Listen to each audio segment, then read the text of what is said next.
이제 화법은 다 끝났어요. 62번 들어가니까는 62번이 아니라 64번. 요거 설명을 하고 나머지 몇 개 이제 남은 것들 몇 개 설명한 다음에 비문학 들어갈 거예요. 비문학 들어가면서 개관 설명해 줄게요. 어우, 날씨가 좀 쌀쌀하지만 밥 먹을 만 했습니다. 64번. 지역인재 문제이지만 그래도 두 개의 그런 글을 함께 보면서 사고를 했었어야 돼요. 봅시다. 조건 봐야죠. 성공적인 대화에서는 시작, 중심, 종결의 3단 구조다. 외울 필요 없어요. 시작 단계에서는 서로 인사를 하고 중심에서는 대화의 상황이 되는지 어떻게 대화할지 규칙을 의논해 정하고 화제에 대해서 대화하는 거. 제일 중요한 건 이거죠. 화제에 대해서 대화하는 것이지만 화제에 대해서, 화제는 이제 말하고자 하는 핵심 내용, 그거에 대해서 대화하기 전에 먼저 대화할 상황, 그 다음에 규칙 등을 먼저 얘기해야 되겠지. 그리고 마지막에 종결해서는 마무리한다 라고 봤을 때 재밌죠? 기억. 복도에서 친구를 만난 상황에서 기억. 안녕, 일찍 왔네. 아침에 만나 처음 대화를 시작함으로 인사를 하고 다정하게 된다. 그렇지. 뭐 없어도 돼요 이거. 응, 어딜 죽었구나. 노트 좀 빌려줘. 내가 어제 수업 못 들었어. 대화할 수 있는 상황인지를 물어보고 어떻게 대화할지를 정한다. 어제 수업 못 들었고 노트 빌려달라고 요청했기 때문에 이건 요청이죠. 요청한 거죠. 대화할 수 있는지 상황을 물어본 것도 아니고요. 어떻게 대화할지를 정한 것도 아니죠. 그렇죠? 전혀 상관이 이렇게 해야지. 어떻게 될 상황인지를 물어본 것도 아니고 어떻게 대화할지를 정해야 되는데 그런 걸 정하지 않고 니은은 이렇게 말을 했으니, 요청을 했으니 이 니은을 그러니까 이 니은 전에 먼저 이 내용이 있어야 되는 거죠. 그러니까는 나의 대화에서 개선할 점이 많죠. 그렇죠? 개선할 점이. 무슨 생각 들어요? 지역인재 구급도 뭐 같이 우리 공무원 시험에서 다루는 것이 맞고, 지역인재 구급 시험이라는 것이, 지역인재라는 것이 이제 고등학교, 이거 알죠? 어떻게 선발하는 건지? 고등학교 3학년 학생들을 대상으로 이제 졸업하는 학생들에게 특혜권을 주면 그런 시험이지만 공무원 시험하고 같은 거라고 봤을 때 이 문제를 보면서 뭘 들어요? 많은 생각을 하게 만드는 문제인데 의도적으로 화법 문제를 내는구나. 얘는 의도적으로 화법 문제를 낸 거예요. 예를 들어서 20문제를 만드는데 모두 내다 보니까는 이렇게 구성이 됐네라고 말은 하지만 이 문제를 보고 있거나 아니면 앞에 있는 뭐 국가직, 지방직, 구급 문제들 보고 있으면 느끼는 게 특히나 더 그런 게 의도적으로 화법 문제를 내려고 많이 노력을 해요. 내려고 노력하는 게 아니라 당연히 내야 돼요. 그러니까 여러분들 2023년 4년 공무원 시험에서는 의도적인 걸 떠나서 무조건 화법 문제는 나오는 거라고 봐야 되는 것이지. 의도가 그냥 낸 게 아니라 굉장히 많이 생각해서 낸 문제잖아. 만들어낸 문제잖아. 뭐 이런 문제 유형은 어디서 내는 거냐? 고등학교 한 2학년 정도 이제 화법 교과서에서 내는 문제죠. 당연히 할 수 있는 것이고 기억은 이미 하고 있는 것이고 지금 잠깐만 어제는 진도 얼마나 나갔니? 대화 규칙을 정하기 전에 화제에 대해서 진지한 대화하고 상관이 없고 이런 부분을 개선할 필요는 없습니다. 잘 다녀와. 대화 마무리하죠. 대화 약속 시간을 정한다. 앞으로 약속 시간하고는 상관이 없고 대화를 마무리하니까는 뭐 이런 건 정도 얘기할 수 있지만은 2번은 분명히 여기에 들어가 있어야 되는데 안 들어갔기 때문에 개선해야 될 점이 맞죠. 문제가 개선해야 할 점이니까 많은 부분을 생각하게 하는 문제다. 지역인재 구급 문제. 요건 했고 마무리합시다 이제. 66번은 넘어가고요. 67번 갑시다. 조건에 맞는 쓰기 합시다. 조건에 맞는 쓰기. 자, 해양오염을 줄일 수 있는 생활 속 실천 방법을, 그냥 속 아니고 생활 속의 실천 방법이니까 얘는 A 정도. 자, 해양오염이 주제예요. 그 다음에 서리적 표현과 비유적 표현을 쓰라고 그랬어요. 이렇게 조심해. 서리적 표현 과라고 했기 때문에 이 조건 두 개를 다 써야 되는데 서리적 표현 또는 비유적 표현을 쓰시오. 이러면 둘 중에 하나만 쓰면 되겠죠. 조건 조심해야 돼. 얘는 A, B, C 조건 모두 나와야 돼요. 정답이 3번이니까 3번 하고 내가 1번 정도 해준 다음에 2, 4번 같이 해봅시다. 여름만 되면 피서객들이 마루버린 쓰레기로 바다가 몸살을 앓는다. 해양오염 맞죠? 자기 집 앞이라면 이렇게 함부로 쓰레기를 버렸을까요? 서리적 표현. 피서객들의 양심이 모래밭 위를 뒹굴고 있습니다. 피서객들의 양심이 모래밭 위를 바다가 몸살을 앓는다. 이게 C. 모래밭 위를 양심이 뒹군다. 이런 것들도 C 조건이고요. 자기 쓰레기는 자기가 집으로 가져갑시다. 실천 방법 맞죠? 생활 속 실천 방법이니까는 얘가 A 해가지고 모두 1, 2, 3 됐다고 합시다. 1번 내가 해줄게요. 바다는 쓰레기 없는 날을 꿈꾸고 있습니다. 미세 플라스틱은 바다를 서서히 죽인다. 우리 관심만이 바다를 살릴 수 있다. 해양 오염에 관련된 건 맞지만은 생활 속 실천 방법하고는 상관이 없고 얘는 이제 관심을 돌려야 된다. 정신적 차원이니까. 그 다음에 서류적 표현 없어요. 물론 비유적인 표현은 있습니다. 미세 플라스틱은 원관념, 독입니다. 보조관념, 은유법이죠. 이거는 C입니다. C. 이렇게. 나머지 해봐.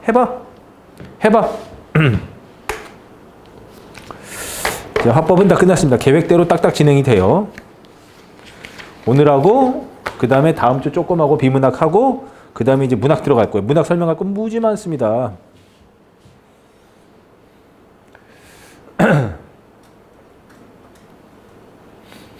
진짜 참 생각하지만 어디선가 그 다큐멘터리에서 본 적이 있어요. 그 환경오염 다큐멘터리. 그동안 인간이 만들었었던 플라스틱 칫솔만 모아도 어마어마하대요. 인간의 칫솔만. 옛날에야 뭐 나무 꺾어 썼겠지만 그건 다 썩으니까. 근데 플라스틱 안 썩잖아요. 그게 다 어디로 갔을까? 인간이 그동안 만들었었던 칫솔만 해도 어마어마하대요. 어디로 갔을까? 물론 그 다큐의 핵심은 그거였었어. 그게 플라스틱을 재활용하는 방법은 첫 번째 얘를 갖다가 녹여가지고 다시 재활용하는 방법이 있는데 그러면은 화학적 성질이 안 좋아서 성질이 안 좋아진대. 그 화학이 플라스틱이 수준이 낮아진대. 제일 좋은 게 화학적으로 완전히 분해를 해가지고 새롭게 만드는 그런 기술이 우리나라 SK이노베이션. 물론 약간 좀 기업 홍보적인 측면도 있지만 걔는 화학적으로 완전히 분해한 다음에 다시 플라스틱을 만드는 것이거든. 그렇기 때문에 이게 진정한 재활용 아니겠느냐 뭐 그런 이야기를 하면서 나온 건데 진짜 칫솔 다 어디 갔을까요? 그 수많은 칫솔. 다 바다의 미세 플라스틱으로 우리가 먹고 있는 거 아닌가. 자, 2번. 해양으로 바다로 흘러갔다가 축적되어 해산물을 섭취하면 돌아온다. 분리수거 철저히. 분리수거는 A라고 말할 수 있죠. 하지만은 나머지가 없어요. 그 다음에 4번에서는 산업 폐기물이 바다로 흘러가 고래가 죽어가는 장면을 본 적이 있습니다. 아닐까요? 서리법 들어갔고요. 그 다음에 산업 폐기물을 만들고 무덤이 된다. C 맞죠? 여기는 뭐 했어요? 실천 방법이 없습니다. 이렇게 하면 됐지. 이제 조건에 맞는 쓰기 내가 알기로 다 한 것 같은데 조건에 맞는 쓰기 알겠죠?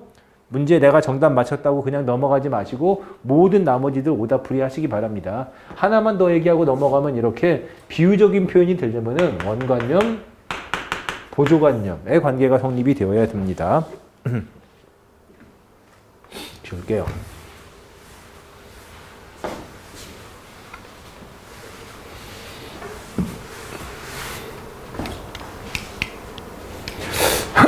또 나왔죠? 또 나왔죠? 이번 워크숍이 맞아요. 장면을 다시 사내 게시판에 올리는 게 좋겠어. 워크숍의 내용을 공유하면 좋을 것 같아서요. 그렇지. 전 반대입니다. 사내 게시판에 영상을 공개하는 것은 부담스러워요. 타부서와 비교될 것 같기도 하고. 반대? 저도 팀장님 말씀대로 정보를 공유하는 취지는 좋다고 생각해요. 다만 다른 팀원들의 동의도 구할 것 같고 이번 면에서 오히려 되긴 합니다. 팀원들 의견을 먼저 들어보고 시범적으로 한두 개 올리는 것이 어떨까요? 했어요. 백 팀장은 팀원들에 대한 유대감을 드러내는 표현 없어요. 그치? 유대감을 드러내는 표현 없어요. 뭐 유대감을 드러내는 표현을 한다면 뭐 인사를 한다거나 좋았던 경험을 말한다거나 아니면 서로 가까운 사이라면 뭐 서로 부르는 애칭을 부른다거나 뭐 이런 것들이 있겠죠. 없어요. 전혀 없으니까. 반대하는 이유를 명시적 분명히 밝혔죠. 타부서와 비교될 것 같다는 것이 있고 부담도 되니까. 그 다음에 임대리는 발언 초반에 그냥 공감하면서 그렇지. 체면을 세워주고 있다.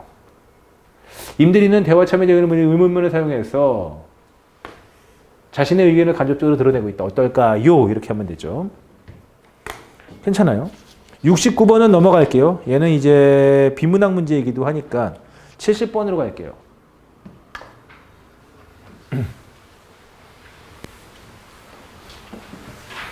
일반적인 사기업에서 고대리처럼 말한다. 이게 대한민국에서 좀 쉽지 않을 거예요.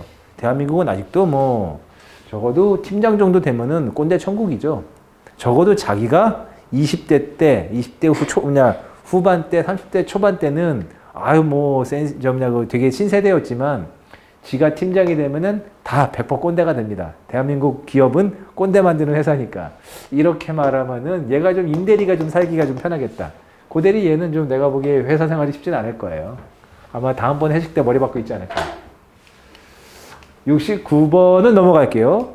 이건 좀 비문학적인 측면이 강한데 독서이기도 하니까. 자, 이거 갑시다. 표현적 글쓰기는 그래서 장문에다 넣었어요. 하지만은 얘는 뭐 비문학 문제죠. 왜 그렇게 효과가 있을까? 우리 여기 보시면 돼요. 표현적 글쓰기는 종일 꾹꾹 참고 발설하지 않은 취약한 측면을 찾아내고 그것에 대해 경청할 기회를 주기 때문에 효과가 있다. 그러니 표현적 글쓰기는 참고 발설하지 않은 내용에 대해 경청할 기회를 준다. 그대로 하면 되겠죠? 그대로 하면 되죠.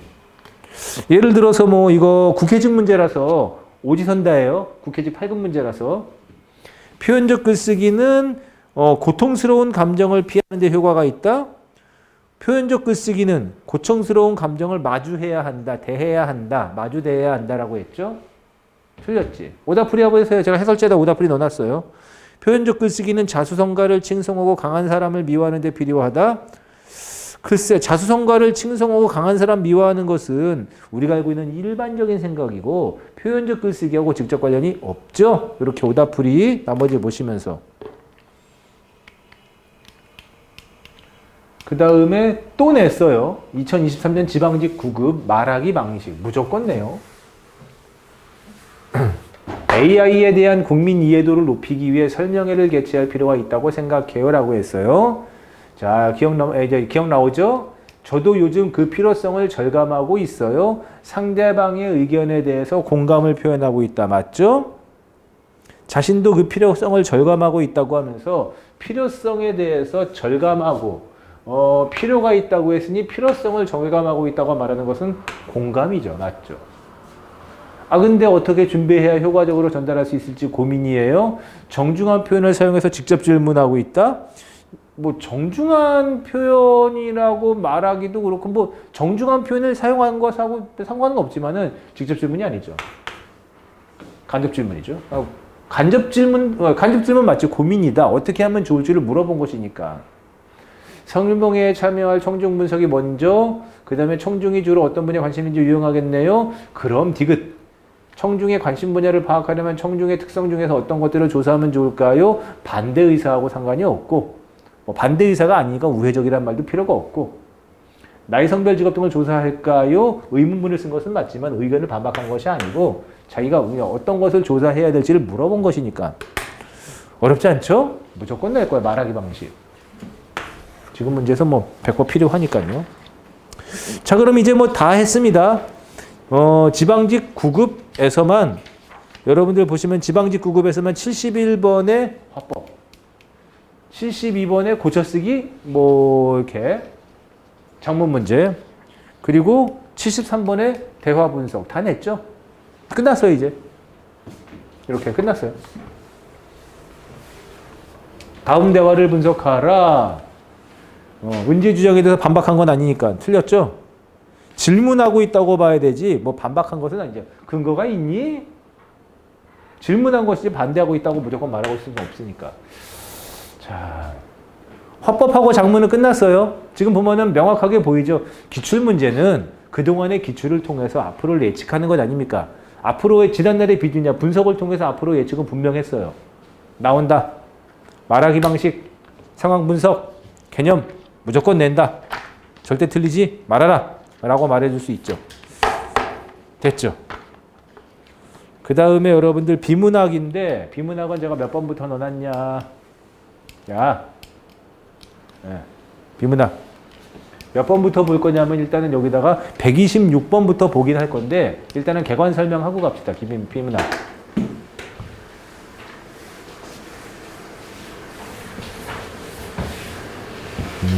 자,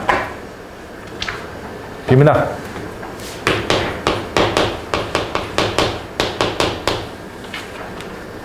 지금 현재 공무원 국어시험에서 제일 중요한 거 비문학. 첫날부터 강조했어요. 내가 첫날부터 8월 우리 개강할 때부터 강조했어. 비문학 열심히 하라고. 책 사서 열심히 하라고. 이제 뭐 책을 샀니 안 샀니 열심히 하고 있니 안 하고 있니 뭐 어떻게 공부하고 있니에 대해서는 얘기 안 할게요. 비문학에 대해서 한마디 딱 뭐 적은 양을 꾸준히 적어도 주 3일 내지 4, 5일 정도는 꾸준히 한 번에 몰아치지 말아라. 뭐 비문학에 대해서는 잔소리는 더 이상 안 할게요. 지금 현재 공무원 시험 비문학 대략 한 50%가 조금 안 되겠네요. 50%를 내도 돼요. 마지막에 있는 지방직 7급 시험 같은 경우는 50% 가까이 냈으니까는 한 10문제, 문제수로 따지면 10문제, 한 8문제 사이에서 8에서 10문제 사이 정도. 비문학이에요. 최근 한 3년 이상 지속됐어요.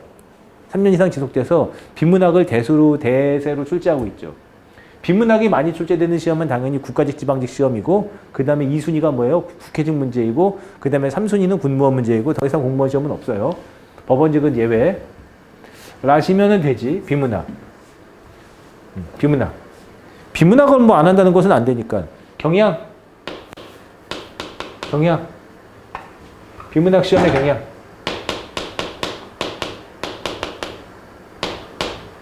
쉽다. 아무리 얘기해도 쉽다. 국가직, 지방직, 구급 말하는 거야. 국회직은 좀 달라. 국회직은 좀 상당히 좀 하이클래스한 부분이 있습니다. 하이한 부분이 있어요. 하지만 국가직, 지방직 경우는 쉽다. 또 어때? 지문도 그렇게 길지 않다. 한 문단짜리 몇 문제, 두 문단짜리 몇 문제, 세 문단짜리 하나 내지 두 개 이 정도. 지문 짧다. 한 지문, 한 문제. 보통은 이런 식이에요. 때에 따라서는 지문 하나에다가 두 개가 연결된 것도 있긴 있지만은 대체적으로 지문 하나, 문제 하나, 지문 하나, 문제 하나. 그치? 지문 하나, 문제 하나. 여기는 준비하는 사람이 내가 없는 걸로 알고 있는데 국회직은 아닙니다. 국회직은 아니에요. 국회직은 한 지문에 두 문제도 많이 내고요. 그 다음에 지문의 길이도 매우 긴 것도 내고 있어요. 그리고 문제도 단순히 막 그냥 일반 사실 문제 아니라 뭐 있어요? 추론 문제도 내고. 두 번째, 방금 했던 얘기지만 문제 유형 단순하다. 뭐 있어? 일치, 사실 확인, 주제 찾기. 그치? 주제 찾기. 간단 추론. 단순 추론. 이거 근데 얘는 좀 힘들지. 순서 맞추기, 순서 배열하기. 그 다음에 빈칸 채우기. 엄밀히 말하면 빈칸 채우기도 추론 해석하기는 하지만은 뭐 이 정도 중심으로 해가지고 10문제를 섞어내는 것이죠. 얘는 한 문제에 대한 지분이 거의 있어요. 한 문제 꼭 나와. 그리고 대체적으로 얘를 다수로 이루어지고 있지. 일치, 주제, 일치. 뭐 추가 플러스 한다면은 뭐 구성 방식, 뭐 얘는 뭐 예시냐, 비교냐, 분석이냐 이렇게 구성 방식, 전개 방식 뭐 이런 것들도 내긴 냅니다. 단순 추론.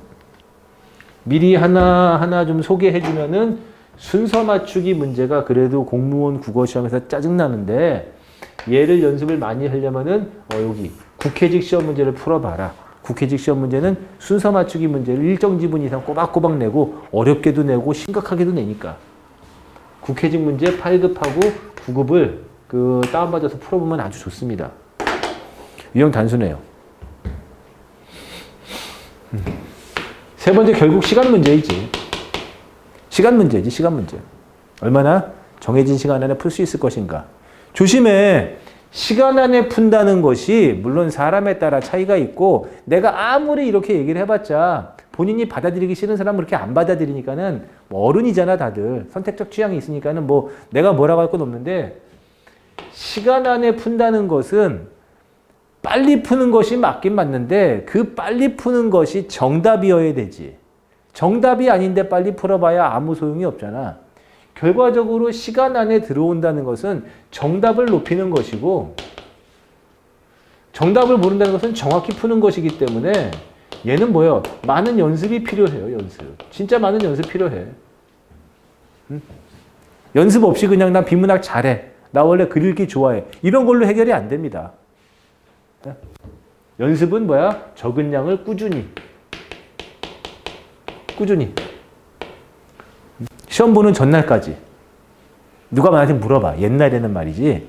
옛날에는 공무원 시험 볼 때 그날 아침에 시험장 가잖아. 보통 이제 공무원 시험이 이제 9시에 시작한다고 치면은 뭐 일찍 가. 공무원 시험 일찍 가. 여기는 내가 일주일에 한 번 오지만 저쪽하고는 내가 일주일에 여러 번 나가거든요.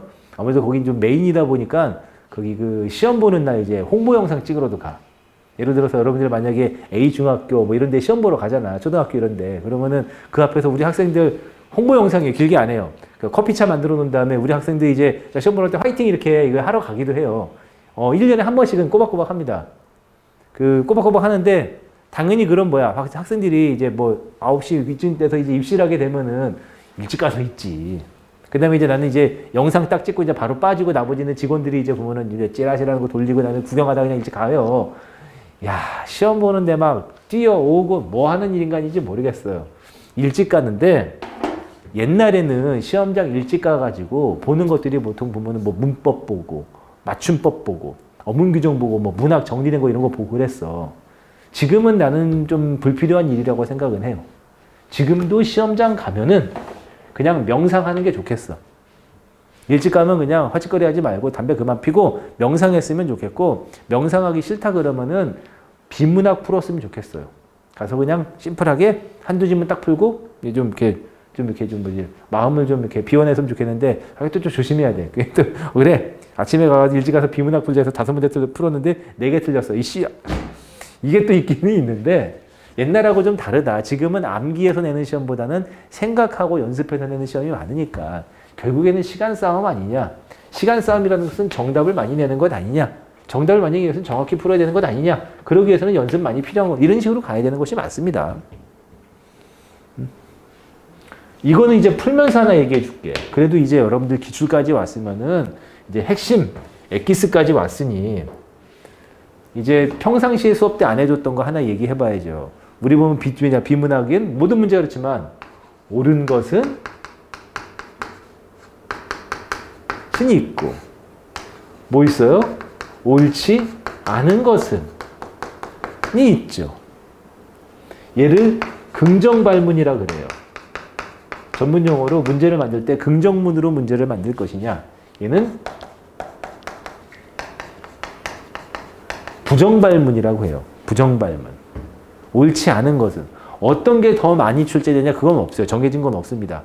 뭐 보통 비슷비슷하게 내거나 몰라요. 그냥 랜덤이에요. 어쩌다가 재수없게는 아니고 옳은 것이 많이 나온 거면 그냥 랜덤일 뿐인 겁니다. 그건 정해진 건 없어요. 옛날에는 있었지. 이게 옳은 것은 옳지 않은 이거 좀 조심해야 돼. 이런 건 문제 풀면서 설명해 줄게.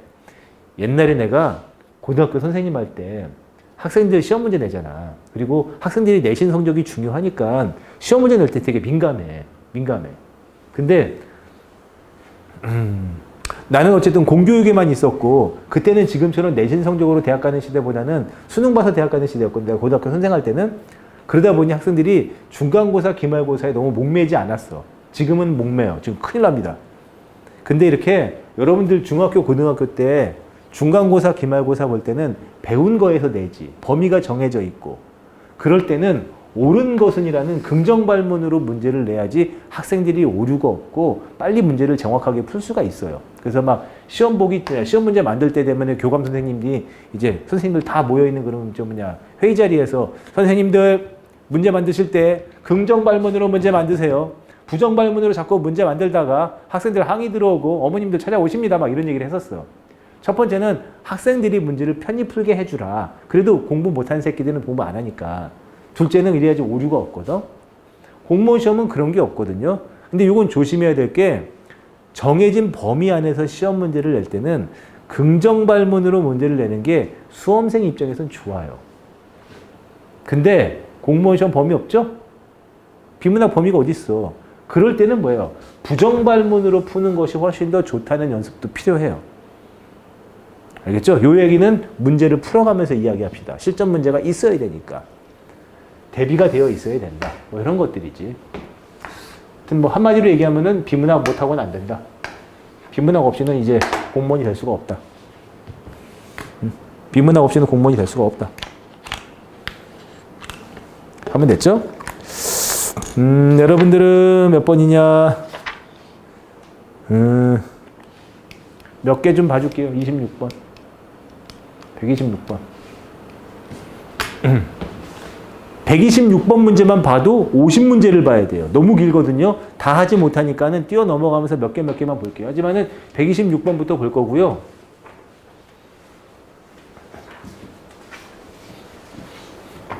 내 얘기 잘 들어.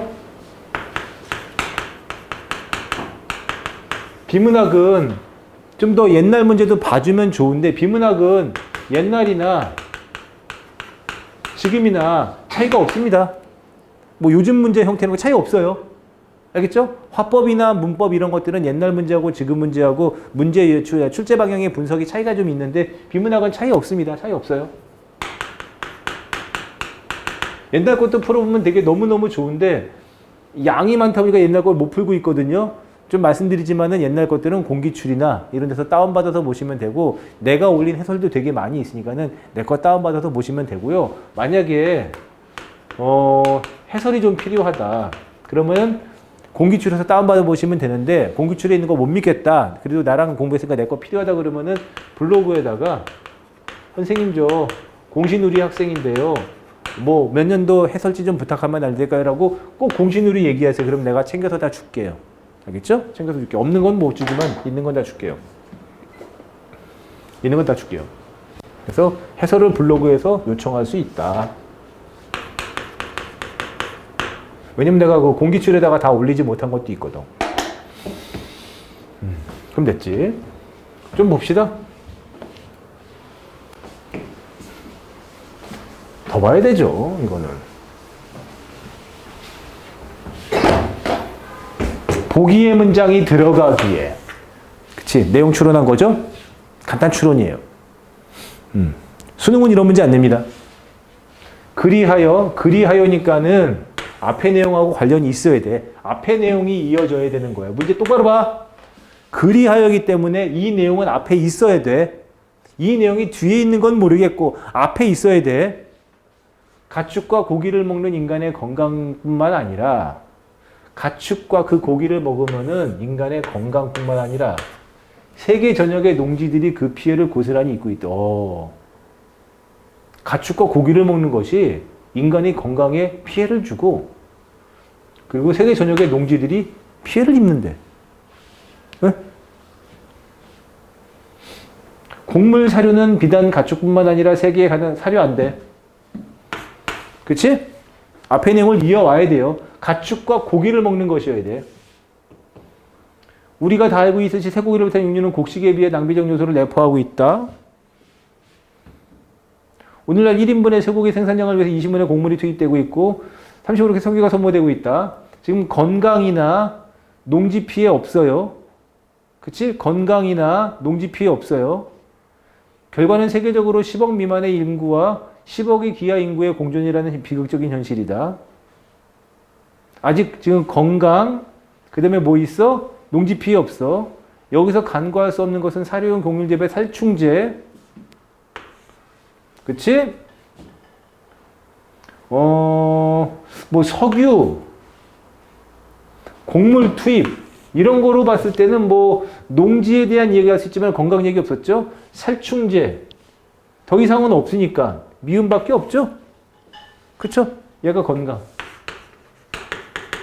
두 가지 건강뿐만 아니라 농지들이 피해를 입고 있다. 그럼 좀 뭘까요? 오늘날 육류 소비가 들어갈 때 우림이 농지 피해는 여기 있구만. 이렇게 들어가는 거지. 들리지 맙시다.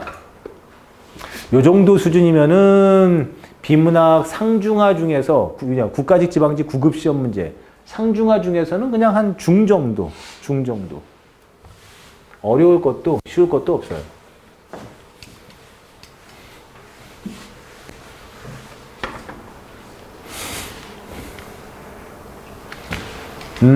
다음 글에 대한 이해를 옳지 않은 것은 뭐 내용의 사실 확인이에요. 뭐 사실 확인 문제지만 간단 추론도 좀 섞여 있습니다. 묘사란 원래 실경과 상황을 보여준다라고 했으니 얘 빠지고 아름다운 풍경을 보고 아름답구나라고 하는 것은 자기의 심리니까 주관적인 심정을 표현할 수가 있다. 이렇게 가야죠. 어디? 여기서.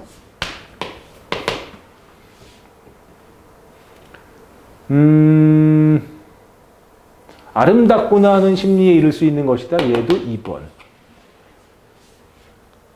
됐죠? 그 다음에 3번 질서정연하게 묘사할수록 대상은 분명히 전달된다. 어디 있어요? 이렇게 하면 되겠고 정연할 것. 그 다음에 대상을 묘사하기 위해서는 대상의 모든 정보를 다 표현할 수는 없다. 어디 있어요? 불필요한 것은 버려야 된다. 4번 묘사는 제재 현상을 문장으로 재현하는 것이다. 문장으로 재현하는 것이다. 어디 있는데? 여기 있다. 이렇게. 반드시 뭐 해야 된다? 문제 없냐? 거기 그 비문학.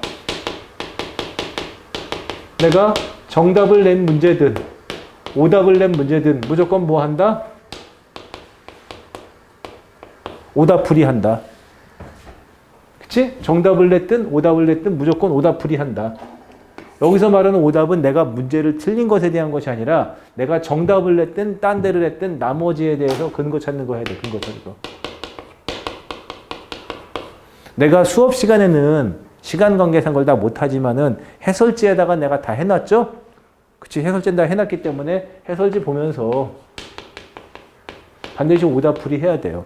그러니까 하루에 5지문만 해도 시간 많이 가는 거야. 하루에 5지문 정도만 공부해도 그래도 시간 잡고서 풀고 그 다음에 정답 확인하고 왜 정답인지 이해하고 나머지 오답하리만 해도 1시간은 갈걸? 그럼 비문학 많이 못하는 거예요. 이런 것이다.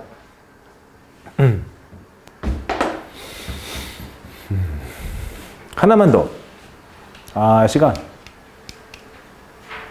얘 잠깐 펴봐. 이거 좀 지울게. 624쪽에 펴봐. 얘 할 얘기 있어요.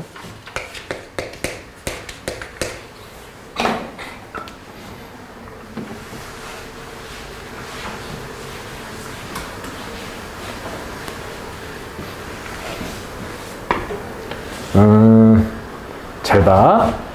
다음 글에 대한 이해를 옳지 않은 것은 해가지고 지문 길게 줬고 뭐 지문의 내용은 뭐 유토피아 무슨 뭐 자동화 유토피아 뭐 이런 거 디스토피아 이런 얘기 했어요. 지문을 간단하게 설명을 해줄게. 그리고 문제는 다음 글에 대한 이해라고 했기 때문에 그냥 내용 확인하기 문제 사실 확인하기 내 얘기 잘 들어.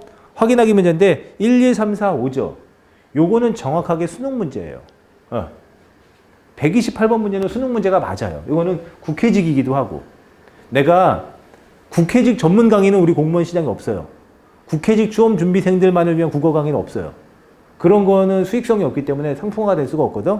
하지만은 여기에 있는 일반 국가직 지방직만 있지만 저쪽에 대방고시학원 가게 되면은 국회직 준비하는 학생들도 있어. 겸사겸사 준비하는 거지.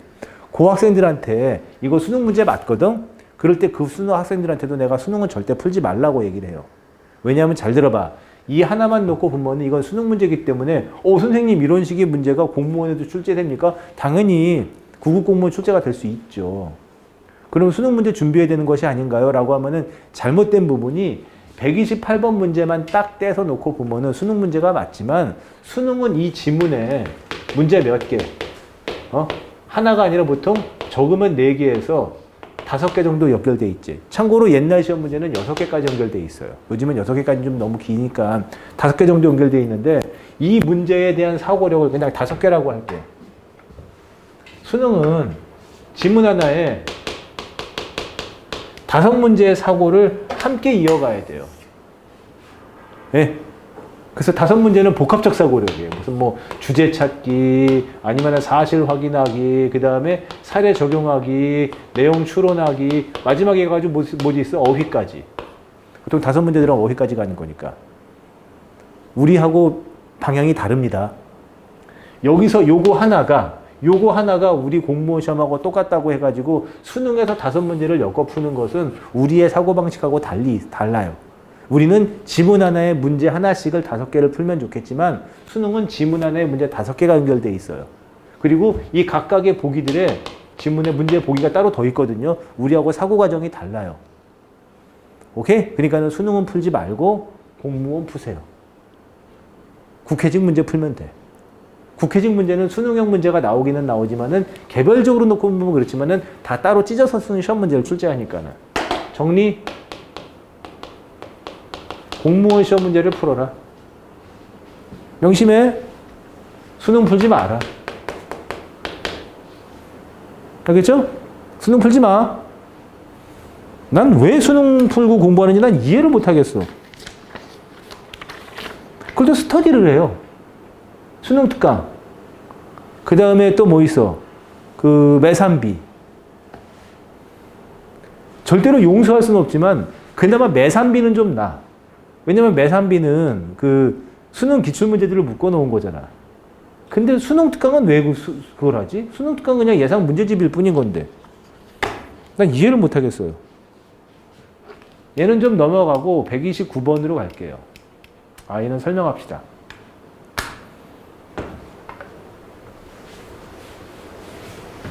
얘도 설명해야 될 거. 주제.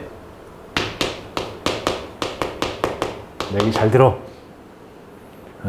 평상시에 공부할 거리들도 좀 주는 거예요.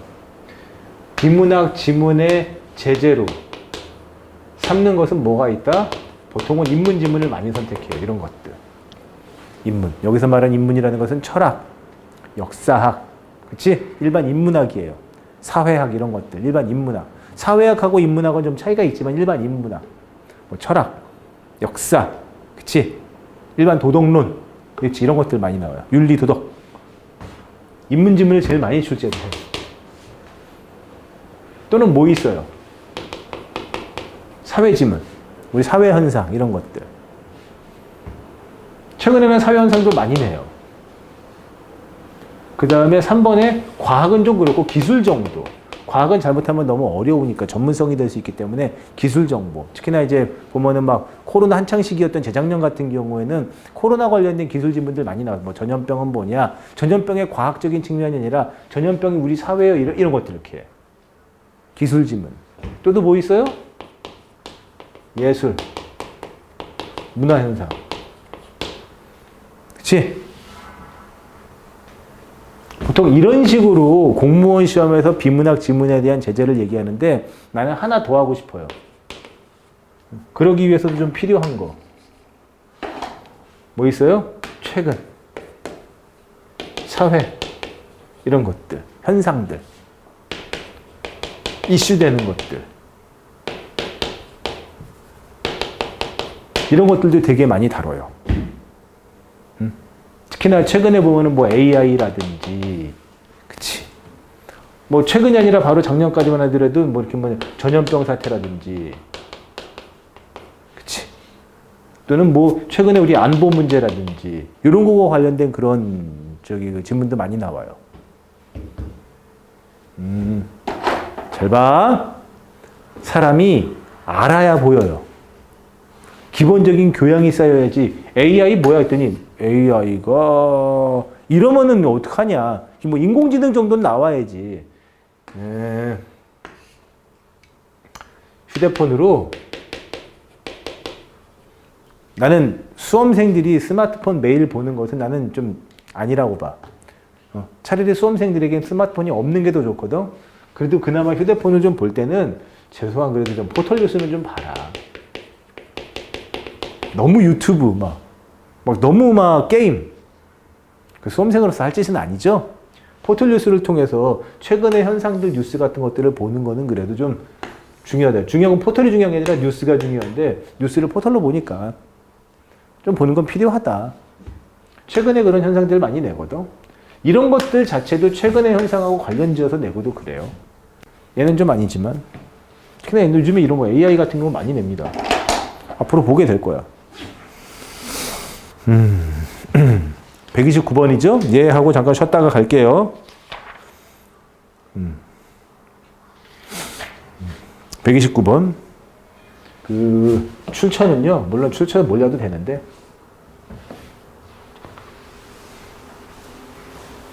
요거 이제 다산 정약용 선생 그 자기 자식들에게 그 보낸 편지. 교과서에는 이런 식의 제목으로 수록된 글이에요. 유배지에서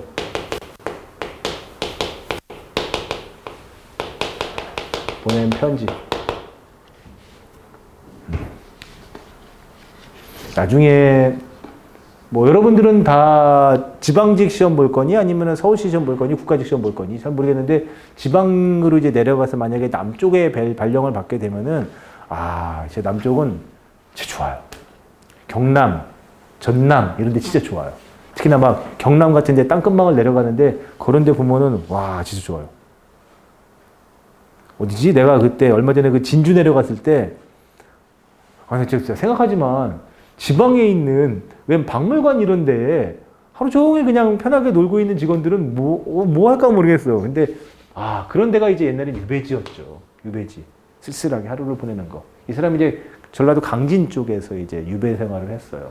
그러면서 아들들에게 보낸 내용인데 한번 좀 봅시다.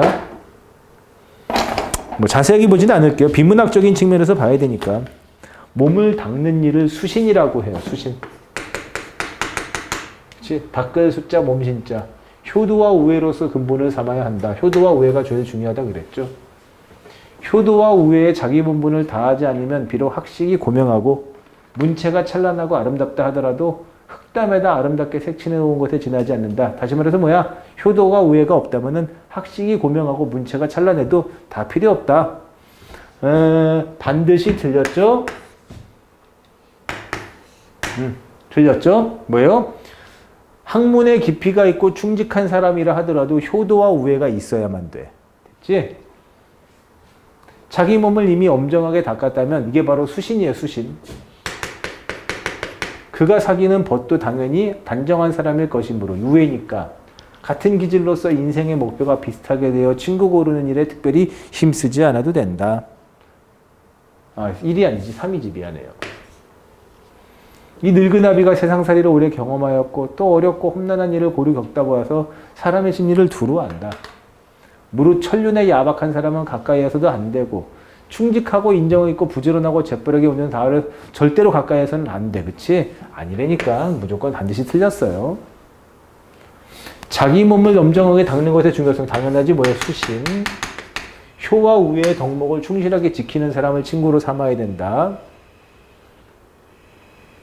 대체로 이 세상 마지막 문단이죠. 깊은 은혜와 두터운 의리는 부모 형제보다 더한 것이 없는데 부모 형제를 그처럼 거볍게 거린 사람이 벗들에게 어떻게 하는 것이냐? 뭐예요? 천륜을 어기는 사람은 경계할 것을 조언하고 있다기 때문에 정답은 3번이죠. 지문만 길었지 어렵지는 않다. 국회지 국은 문제이지만 어렵지는 않다. 이런 거죠. 그래서 여기 펴놓고 잠깐 쉴 건데 다음 시간에는 비문학을 할 거예요. 그리고 그 다음 주에 그러니까 다음 주에 한 2시간 정도 비문학은 더 할 겁니다. 근데 비문학은 얘기하지만은 계속 경향, 방향, 출제 기조 이런 것들을 얘기하면서 갈 건데 비문학은 계속 똑같은 내용을 반복하기 때문에 자칫하면은 계속 노잼이 될 수가 있어요. 좀 쉬시고 그 다음에 다음 시간에도 경향을 많이 말해줄게. 재밌는 얘기도 좀 해주도록 노력할게요. 잠깐 쉬었다 갑시다.